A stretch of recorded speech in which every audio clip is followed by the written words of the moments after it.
Sesc apresenta Sesc Cultura Convida.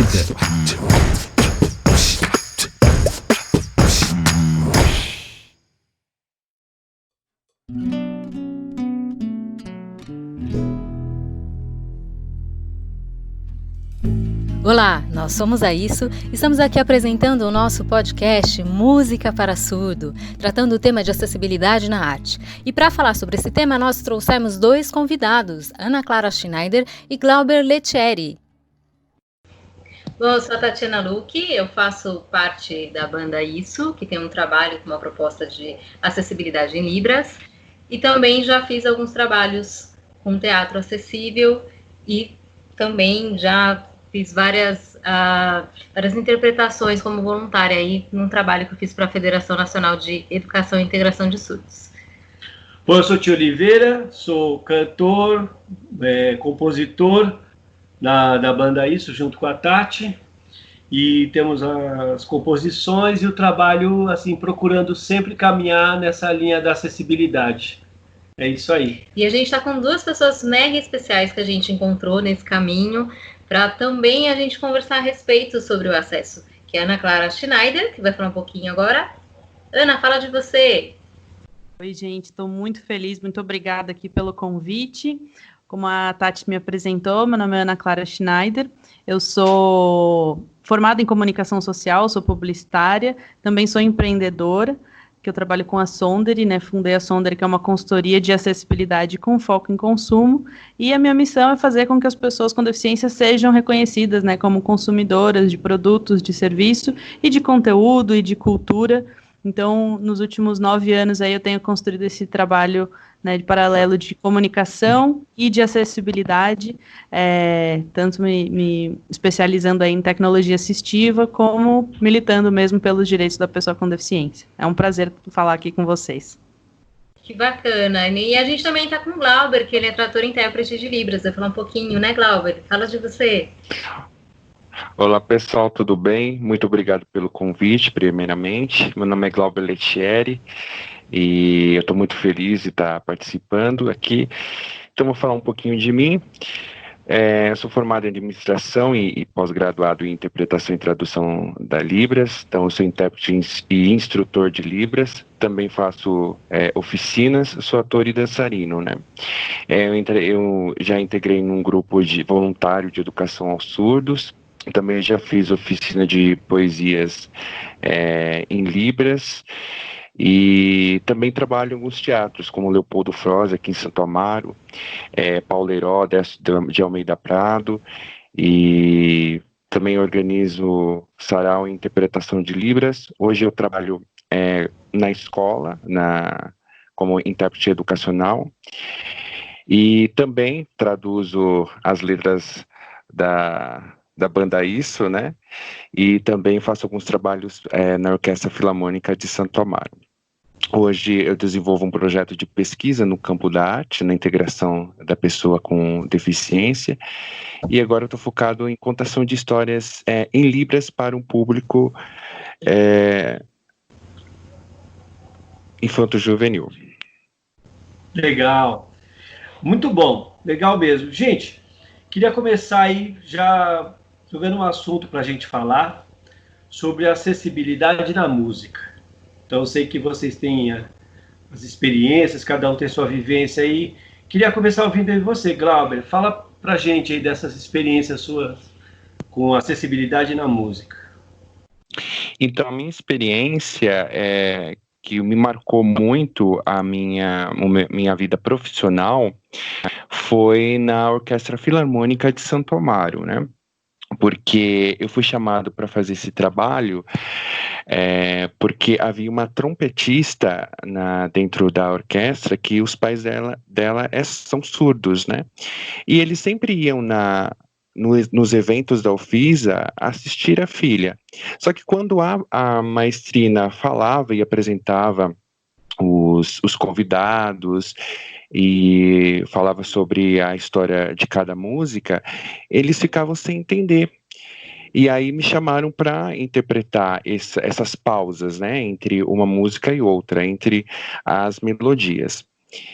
Aí eles ficaram muito felizes com isso, eles continuaram um bom tempo assistindo os ensaios e as apresentações da UFISA, e de repente eles foram embora, do nada eles foram embora, né? Nós não sabemos o motivo, mas motivo particular. E eu continuei o trabalho com eles lá em Santo Amaro, né? No Teatro Paulo Heró. Até que foi uma intérprete de Libras, assistiu a apresentação, e ela falou, nossa, que interessante, né, porque eu nunca tinha visto interpretar os eventos de orquestra, né, porque como é melodia, né, como é que o surdo vai entender, então será que há necessidade ou não? Então até isso ela questionou. E ela conversou comigo que tinha uma amiga surda que fez música no tempo que ela escutava, porque ela perdeu a audição com o tempo, né? E ela resolveu levar essa amiga surda, que é a Luciana. E aí a Luciana viu eu interpretando ao que a maestrina dizia, né? Ela explicava. E no momento que a orquestra tocava, eu sentava, né? Então eu ficava escutando a melodia, não fazia nada e sentava. Aí na outra apresentação, na segunda apresentação que ela foi, ela pediu para mim o seguinte, falou assim, olha, eu gostaria que você traduzisse a melodia. Aí para mim foi um choque, né? Porque eu falei, como é que eu vou traduzir uma melodia? Eu sou intérprete de Libras, eu traduzo 2 idiomas, mas eu não sei traduzir melodia, né? Aí ela me explicou o seguinte, a gente vai fazer o seguinte, eu vou explicar para você como que você vai fazer na hora de traduzir. Aí eu falei assim, tudo bem, eu super nervoso, né, falei assim, e agora? Aí ela disse o seguinte, o trompete, ele tá forte, ele tá alto, ele tá baixo, explica para mim. Aí eu falei assim, então ele tá baixo, tá aumentando, e o piano, como é que tá? Tem notas mais agudas, notas mais graves, então eu fui passando a explicar isso para ela. E aí surgiu a oportunidade dela dizer o seguinte, olha, eu queria que você por gestos, mostrasse, desenhasse para mim qual que é essa posição, qual que é essas notas, né? Aí eu falei assim, bom, eu vou tentar, né? Não sei como, mas vou tentar. E aí nós dois começamos a adaptar essa melodia, né, em gestos. E aí surgiu uma oportunidade no TCC, na época que eu estava me formando intérprete, que a professora, ela falou para mim, começar a pesquisar essa área. E aí eu pesquisei um professor, acho que é Jacobson, o nome dele, em 1953, ele escreveu o primeiro artigo científico sobre isso, que é interposição, transposição intersemiótica, né? Aí e explicou tudo. Aí ele falou assim, nossa, agora que eu estou entendendo o que eu estou fazendo, né? Porque eu estou entrando num campo que eu não conheço, né? E aí ele explicava o seguinte, que não era bem uma tradução, né? É uma transposição, você tirar de um lugar para o outro, ou seja, você traduzir, na realidade, você transpor o que é linguagem não verbal para a linguagem não verbal. E aí agora eu estou começando a entender esse estudo, né? Então é uma área que eu quero ainda desbravar, né?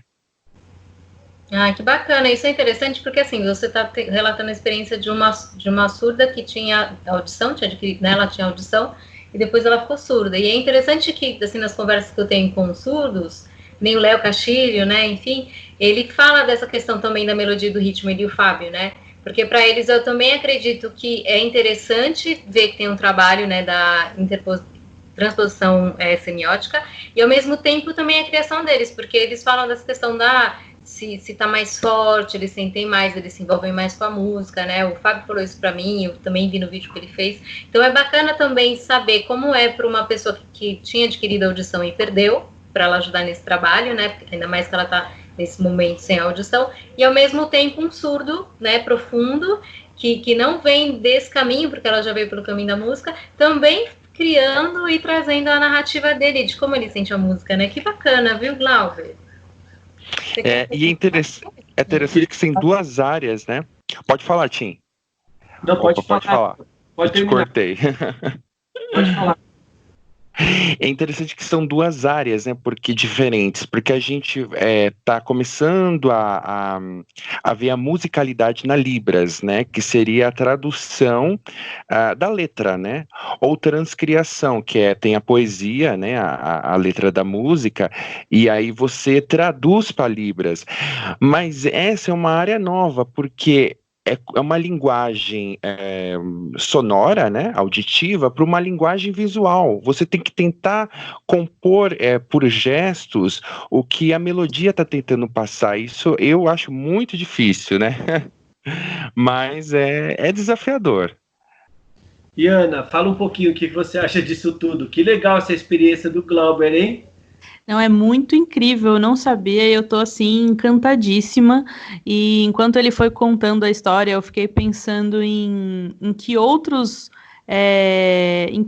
adaptações ou artifícios ou ferramentas, né, e recursos que a gente pode pensar para potencializar essa tradução, essa transcriação, né, essa tradução de algo sonoro para algo visual, né, além dos gestos. E aí, então eu fico pensando sempre muito em como dar um passo além, né, no ponto de vista de criatividade, pensando na experiência da pessoa, né, que vai receber o conteúdo.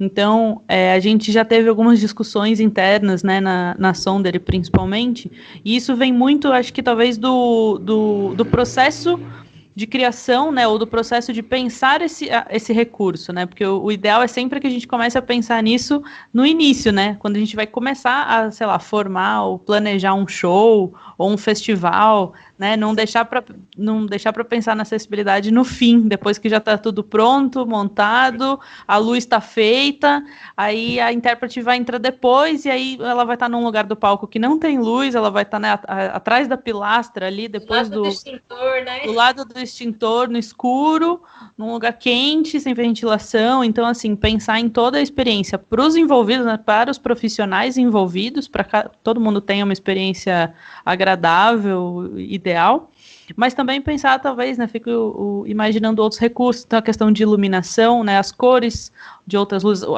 próprio cenário de um show, né, ou talvez até o figurino, né, a vestimenta do próprio intérprete. Então, será que aquelas roupas não podem fazer sentido com o conteúdo do show, com o conteúdo do artista, com o conteúdo da música? Como né, o show da banda Isso, que também é um dos shows mais maravilhosos que eu já vi nesse ano de 2020. Foi uma coisa muito boa, uma das melhores descobertas antes desse contexto todo que a gente se encontra. Mas eu acho que isso tudo o resultado fica cada vez melhor quando a gente para pensar em como esses recursos vão ser inseridos, e aí, por mais que a gente esteja falando aqui da questão da Libras, né, do intérprete de Libras, mas a gente também pode pensar nos outros recursos, que é a questão da legenda em tempo real, né, a legenda em tempo real, a estenotipia e a audiodescrição, né, para pessoas com deficiência visual. Então, também, porque são informações, as informações visuais também podem e devem ser passadas para uma alternativa sonora, né, para praticamente quase todo o conteúdo que a gente vai criar, é ideal que a gente sempre pense nessas alternativas de formato. Então, em som, como que eu posso passar esse som para alguma coisa visual, e aí seja uma imagem ou seja texto, né, pode ser um intérprete ou uma legenda, e como que eu posso passar informações visuais para uma alternativa sonora, né, para uma pessoa que não está recebendo essa informação pela imagem. Então, acho que a gente sempre refletir, começar a buscar essas soluções e criar junto com os artistas, que eu acho isso também primordial, né, caso não seja já conhecido, no caso de vocês, né, da banda Isso, vocês já fazem isso juntos, mas quando a gente pega uma banda que não conhece ainda o intérprete, idealmente ele conhece a lista antes, tem acesso às letras, né, pode de repente acompanhar um ensaio. Quanto mais o projeto do recurso de acessibilidade vai junto, né, de mãos dadas com a criação do show, fica mais fluido, né, e no final do dia a qualidade é melhor para todos os envolvidos, para os profissionais, para os músicos e para o público que está vendo. E Ana, escutando você falando, me fez lembrar de um ponto muito interessante lá nesse trabalho tão lindo, né, que a Ufisa faz, que dentro da orquestra dentro daquele evento que eles fazem, eles colocam o telão com filmes, com ilustrações, com a história da música, e também outros grupos de teatro iam também se apresentando junto com a música, né, com a melodia.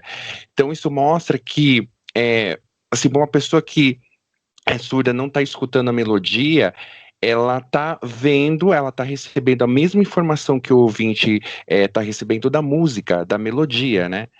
Então você vê que tem outros recursos que podem atender a todos, né? Sim, e só acrescentando, você falou essa questão, né, do intérprete participar, do trabalho. No caso, a gente está falando bastante da língua brasileira de sinais, mas tem um trabalho que é uma peça infantil, Floresta de Mistérios, né, da direção do Márcio Araújo, que ele fez essa incorporação. Ele trouxe um intérprete para dentro do cenário, com as roupas de personagem, ele fazia a tradução o tempo todo, e dentro da história, que era o mais bacana, ele trouxe uma criança com síndrome de Down, que era uma personagem, eram bonecos, né, que eram manipulados, né, em tamanho meio gigante, um personagem que usava a muleta, né, que ele tinha a barreira física, e aí um dos personagens era surdo, e ele falava em sinais dentro do espetáculo. Então é muito bacana ver quando vamos dizer assim, a direção, né, o roteirista, eles abraçam o trabalho desde o início, porque você vê que fica rico, né, e é isso que você trouxe pra gente, né, Ana, nesse seu comentário de enriquecer mesmo o trabalho, não ficar uma coisa, claro, que ter o intérprete, ter a legenda, ter outras formas para o acesso já é importante, mas se a gente puder enriquecer para que ele tenha uma experiência tão similar, né, não vou falar assim do ouvinte ou do vidente, mas assim, que seja ali, olha, tá ali, tá equiparado. Então isso é muito importante. Com certeza, só complementando o que você falou, eu acho que aí você está falando de 2 pontos, né? Que a gente conversou antes, a gente está falando do ponto de vista de acesso, né? Acessibilidade do ponto de vista de acesso, de ter acesso à mesma informação. Sim. E quando a gente envolve profissionais com deficiência, e mesmo tanto artistas ou fornecedores, enfim, todo mundo no mesmo processo, aí a gente também está falando da questão de representatividade, né? Sim. De trazer as pessoas envolvidas para o processo. E isso é muito importante, e é assim, inclusive, que eu acredito que eu faço meu trabalho na Sonder dessa forma, né? A gente segue o Nada Sobre Nós Sem Nós, né, que basicamente a pedra fundamental aí do movimento do direito da pessoa com deficiência, que envolve as pessoas no processo de criação desses recursos, enfim, na tomada de decisão, na avaliação, isso que é muito importante. Legal. E aí eu queria agora jogar uma outra... Não, tá fantástica, a conversa tá demais, eu tô adorando tudo. Mas eu vou jogar outro ponto aqui, trazendo para a nossa situação que a gente está vivendo hoje em dia nessa questão aí do coronavírus, do isolamento. Como é que fica, vocês acham, essa questão da acessibilidade da arte, da música, o que muda, o que dá para fazer, enfim, fala aí, Ana, o que você acha, seguindo essa tua linha de pensamento aí? Eu acho que a gente, né, em todas as esferas, né, da nossa vida como pessoas físicas, pessoas jurídicas, a gente está passando por um desafio totalmente inédito, né? E eu acho que nessa situação a gente acaba buscando, a gente tem, né, não tem muito como, a gente acaba buscando alternativas para tentar manter a experiência que a gente tinha o mais próximo possível, ou enfim, começa a estudar soluções e possibilidades.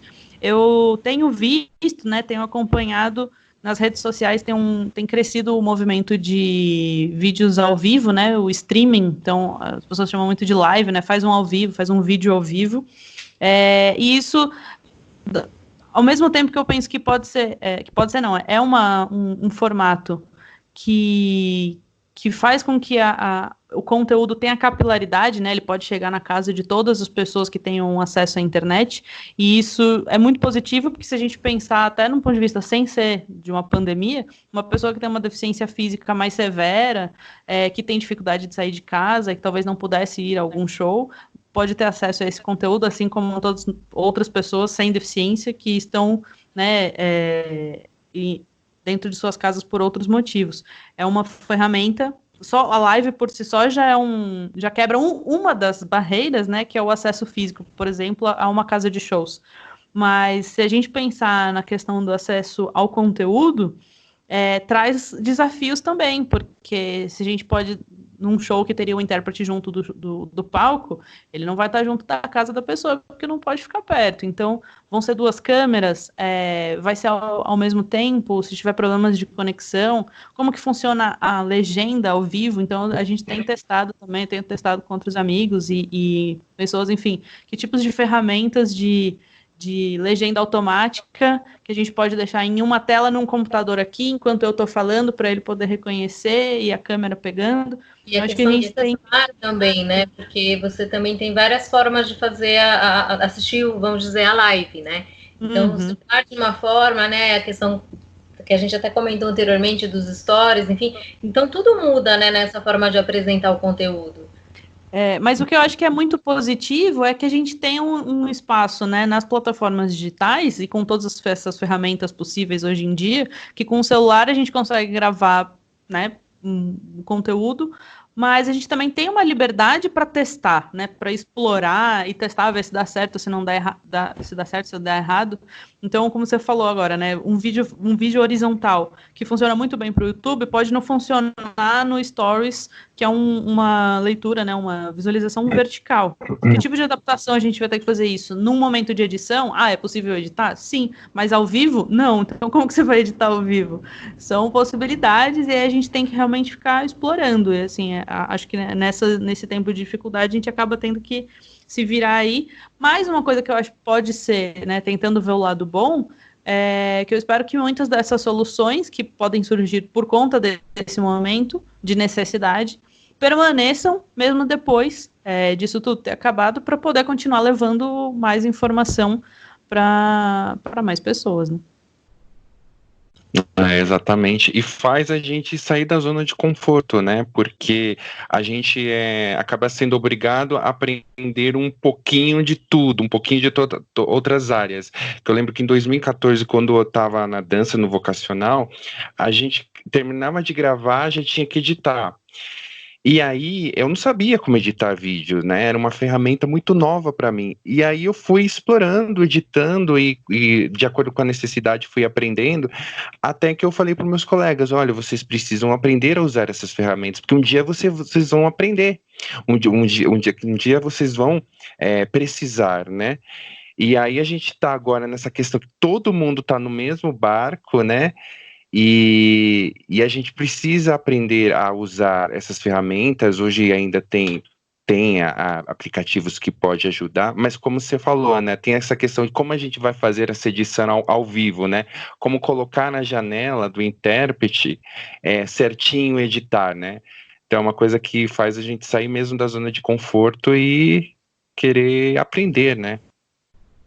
E aí eu queria citar uma coisa que a Ana falou também, né, que foi o vídeo da Marília Mendonça, porque assim, eu sei que fez maior ibope, intérprete, né, ela deu maior ibope, assim, e muita gente falando, esse sinal, né, que ela tava fazendo sinal de I love you, e teve, esse eu entendo, esse, eu sei que tá falando que é corno, né, eu vi vários comentários, assim, no sentido, porque ela canta sofrência, enfim, então deu maior ibope, eu queria que você comentasse um pouquinho, assim, né, como que foi para você essa repercussão?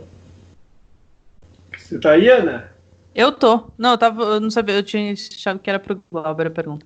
Mas, mais diretamente, mas eu adorei, assim, eu lembro que quando na verdade, eu pessoalmente não sou tão fã da Marília Mendonça, mas quando eu fui e coloquei e vi o show inteirinho, até ela apresentar os intérpretes, porque aí ela continuou cantando durante muito tempo, mas depois eu desliguei. Mas eu só fui acessar exatamente porque eu vi na divulgação que ia ter intérprete. Eu falei, o quê?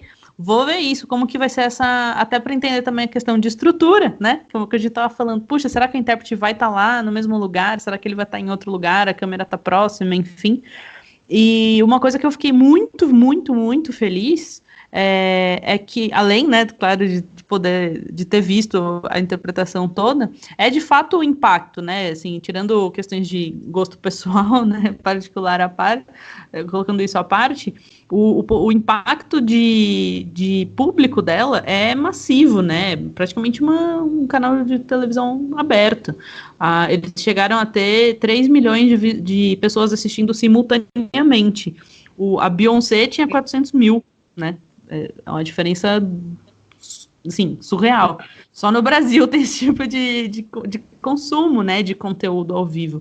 E uma coisa que eu fiquei mais feliz foi ver o impacto dessa nas próximas, porque agora tem live, sei lá, quase todo dia, todo final de semana, e outras lives dessa mesma vertente. Eu acho que eles têm algum patrocinador, aí eu não sei nem dizer qual que é, quem que está promovendo, porque são muitas empresas que estão promovendo essas lives, mas as outras também tiveram, e aí, embora algumas tenham, também não consegui acompanhar todas, mas algumas têm uma aceitação melhor, outras nem tanto, exatamente por talvez estar tropeçando muito na questão do formato, né, colocar uma janela muito pequena, então assim, tem uma visualização muito ruim, e de novo, pensando que a pessoa pode estar vendo no celular, é praticamente um quadradinho, né, a maior parte do acesso das pessoas é pelo celular, é pelo mobile, não é numa TV grande, em que eu vou ver uma janela que dá para entender ali, né, ver a expressão facial, ter mais detalhes.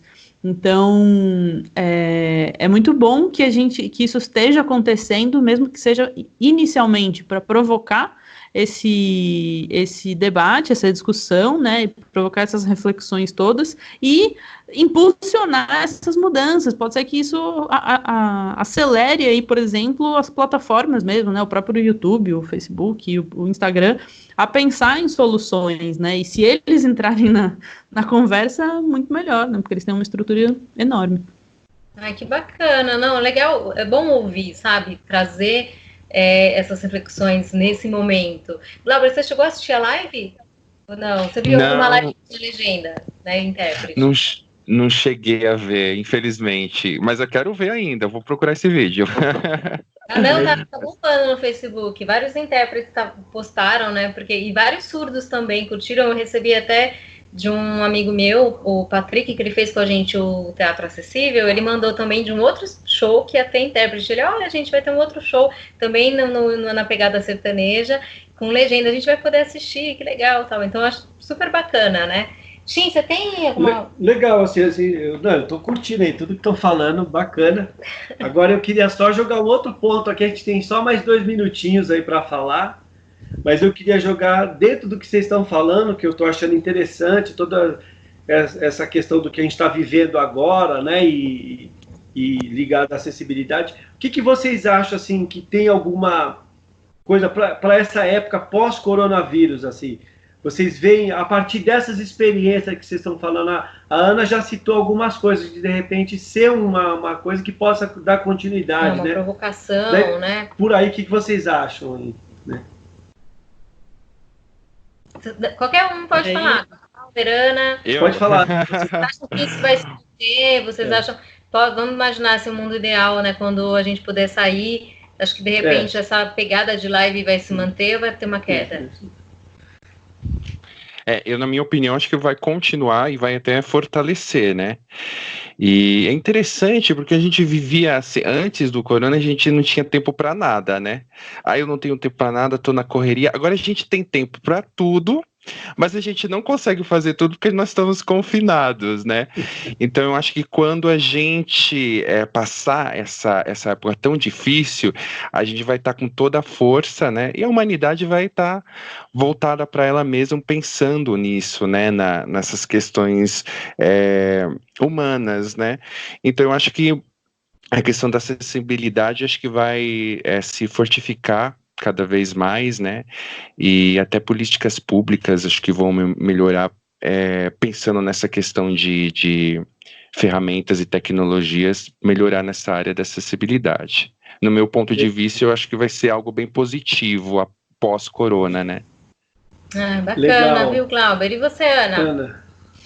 Eu concordo, porque eu acho que, assim, do ponto de vista, tem muitos impactos, né, eu acho que como o Glauber comentou, quando a gente sair desse momento de pandemia e de isolamento, eu acho que as consequências vão ser muito grandes em todos os sentidos. Mas eu acho que principalmente na questão do...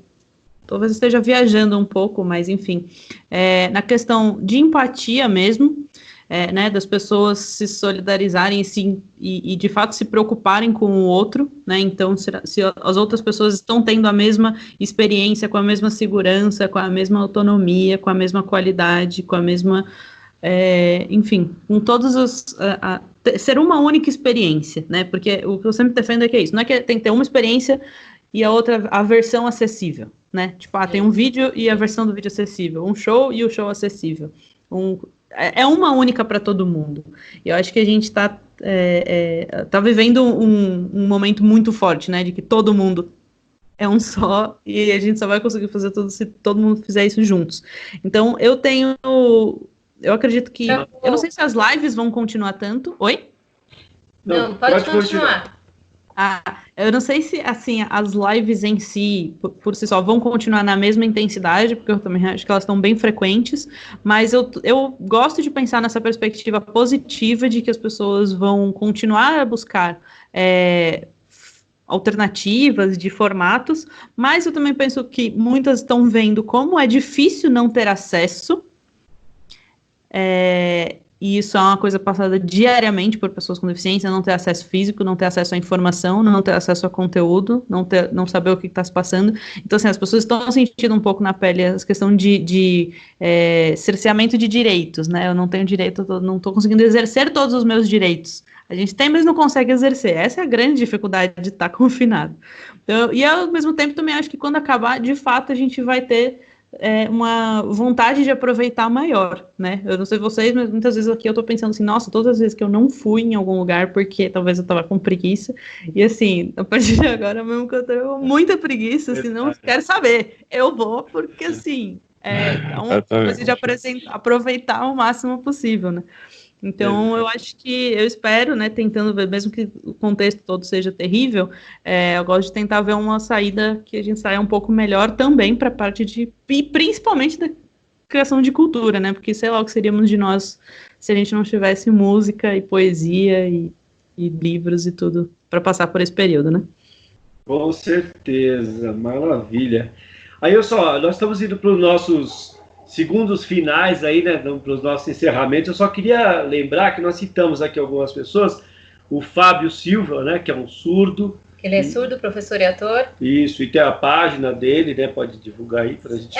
Procurar Fábio Silva. A gente também falou sobre o Léo, o Leonardo Castilho, né, que ele também é DJ, artista, intérprete, um surdo intérprete de Libras. E também a gente citou o Grão, que tem a direção, né, a coordenação da Cíntia Alves. Isso, eu queria só que o Glauber repetisse aquele autor que você falou e o livro sobre a semiótica, porque algum ouvinte pode querer pesquisar, então você pode repetir, Glauber, para a gente?